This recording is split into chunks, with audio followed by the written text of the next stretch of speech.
एवढुशी आपली पोरं असतात, पण रुसायला मात्र त्यांना लगेच येतं. एखादी गोष्ट त्यांच्या मनासारखी झालेली नसली, की मग लगेचच पोरं रुसून बसतात. आता सकाळीच आम्ही बाळूमामांच्या पालखीचं दर्शन घ्यायला गेलेलो होतो, पण जीविकाला काही आम्ही सकाळी नेलेलं नव्हतं. आता तिला जेव्हा कळालं, की आम्ही मामांच्या पालखीचं दर्शन घ्यायला गेलो होतो, मग तेव्हा मात्र ती लगेचच रुसून बसली.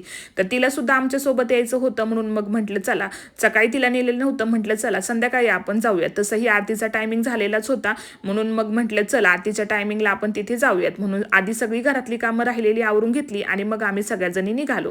आता तिथे गेल्यानंतर यांनी मामांविषयी सगळी माहिती वगैरे जी आहे तर ती सांगितली. त्यानंतर त्यांची जी काही सेवा वगैरे असते तर ती सुद्धा इकडे चालू होती. आता पाऊस येत ना अजिबात नव्हता, त्यामुळे इथे बसायला सुद्धा खूप छान वाटत होतं आणि वातावरण सुद्धा खूप प्रसन्न झालेलं होतं. एवढ्या वेळ आम्ही इथे बसलो, पण अजिबात आम्हाला कंटाळा वगैरे काहीच आलेला नव्हता. आता आरती सुरू झालेली होती आणि ज्यांना आरती करायची आहेत ना ते असे घरून जे कणकेचे दिवे असतात ना तर ते घेऊन येतात. आता आम्हाला काही माहिती नव्हतं, त्यामुळे मग आम्ही मात्र मागेच बसून आरती केली. आरती वगैरे झाली आणि त्यानंतर मग महाप्रसाद सुद्धा घेतला.